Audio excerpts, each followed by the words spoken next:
নতুন voter card আবেদন করার সময় বা ভোটার কার্ড কারেকশন করার সময় আপনারা প্রায়ই বাংলা যুক্তাক্ষর লেখার ক্ষেত্রে একটু সমস্যার মধ্যে পড়েন।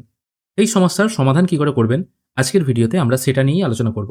আপনাদের দেখানোর জন্য আমি একটি 6 নম্বর ফর্ম ওপেন করেছি। যেমন ধরুন, আমি এখানে ইংরাজি একটি বানান লিখছি, চঞ্চল। এটা একটি খুব সহজ বানান এবং এটা আমি যখন কিবোর্ডে ট্যাব প্রেস করছি তখন কিন্তু অটোমেটিক বাংলা যে সঠিক বানানটা আছে সেটা কিন্তু চলে এলো। এটা কিন্তু কোনো অসুবিধা হচ্ছে না।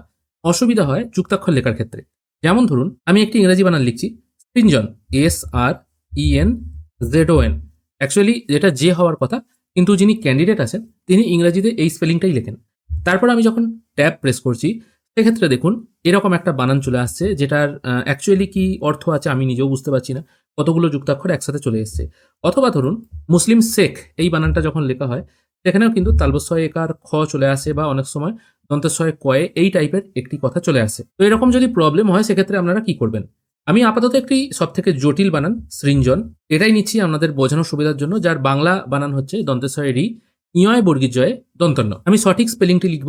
আধার কার্ডেও আপনারা দেখেছেন, আধার কার্ডে বা ভোটার কার্ডে অনেক সময় ইংরাজি স্পেলিংটি ঠিকঠাক থাকলেও বাংলা স্পেলিংটা আসে না, যেটা এই ভুলের কারণেই হয়।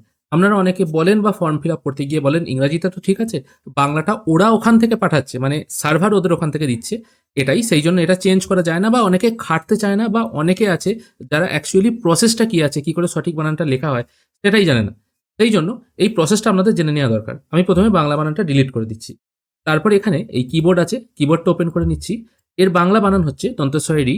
আমি সেই জন্য এই কিবোর্ড থেকে প্রথমে দন্তস্ব খুঁজে নেওয়ার চেষ্টা করছি। আমি দন্তস্ব এখানে পেয়ে গেছি। ডাইরেক্ট এখানে প্রেস করলে আসবে না, সেই জন্য কার্সারটা একবার এখানে রাখবেন, তারপর এখানে দন্তস্ব টাইপ করবেন, দন্তস্ব চলে এলো। এরপর আপনাকে খুঁজতে হবে রি। এখানে কিন্তু কোথাও রি দেখাচ্ছে না, এটা হচ্ছে দীর্ঘৌকার। এখানে কিন্তু রি নয়, রি আছে দেখুন এখানে ব্যাক স্পেসের পাশে। এবার এই কিবোর্ডটার কিন্তু একটু ব্যাপার আছে, এটা হচ্ছে নর্মাল কিবোর্ড। শিফট প্রেস করলে এখানে কিন্তু কিবোর্ডের আরও কিছু অংশ আপনারা দেখতে পাবেন। এবার তার সাথে শুধু অল্ট প্রেস করলেও কিন্তু আপনারা কিন্তু এখানে যে বাকি ফিগারগুলো আছে সেগুলো দেখতে পাবেন। আমি এখানে আপাতত দন্তস্বয় রি দিয়ে দিই, এখানে দন্তস্বয় রি হয়ে গেল। তারপর আসছে ইয় বর্গীর জয়। এখানে আমাকে খুঁজতে হবে ইয় কোথায় আছে। আমি শিফট প্রেস করলাম, এখানে দেখুন ইয় চলে এলো। আমি ইয় এখানে সিলেক্ট করলাম। যুক্তাক্ষর লেখার ক্ষেত্রে, যে কোনো যুক্তাক্ষরের ক্ষেত্রে আপনাকে নিয়ম হচ্ছে প্রথমে ওপরের যে অক্ষরটি আছে সেটা লিখবেন, তারপর হসন্ত দেবেন, তারপর যে যুক্তাক্ষরের নিচে যেটা আছে সেটা লিখবেন।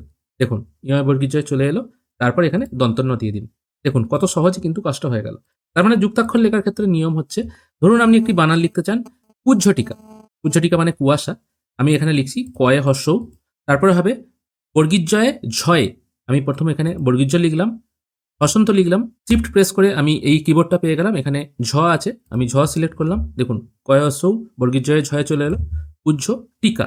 তারপর এখান থেকে আমি ট সিলেক্ট করছি, টয়ে হর্ষই কয় একা চলে এলো। খুবই সহজ। আর কি কোনো রকম জটিল বা অসুবিধে মনে হচ্ছে? আশা করি তো মনে হবে না, কারণ কুজ্ঝটিকা হচ্ছে খুবই জটিল একটি বানান, বা সৃঞ্জন যে বানানগুলো লিখলাম এগুলো একটু জটিল বানান, সেই জন্য হয়তো আপনাদের বোঝার একটু অসুবিধা হয়। আর হস্যই দীর্ঘই এর ব্যাপার তো এখানে চলে আসছে।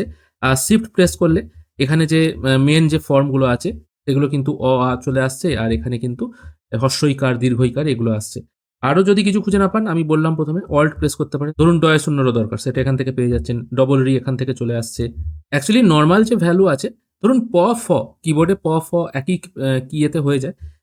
ধরুন প টিপলেন, এখানে ফ এর দরকার, শিফট প্রেস করে দিলে কিন্তু ফ চলে আসবে। আবার একই রকম এখানে ক, শিফট প্রেস করলে খ আসবে। এটা ত, শিফট প্রেস করলে থ আসবে। এটাই আর কি জিনিস, খুবই সহজ। যুক্তাক্ষর ব্যাপারটি নিশ্চয়ই আপনাদের আইডিয়া হয়ে গেছে। আশা করি আপনাদের আজকের এই ভিডিও ভালো লেগেছে। যদি ভালো লেগে থাকে অবশ্যই একটি লাইক করবেন। ভিডিও দেখার জন্য অসংখ্য ধন্যবাদ। ভালো থাকবেন।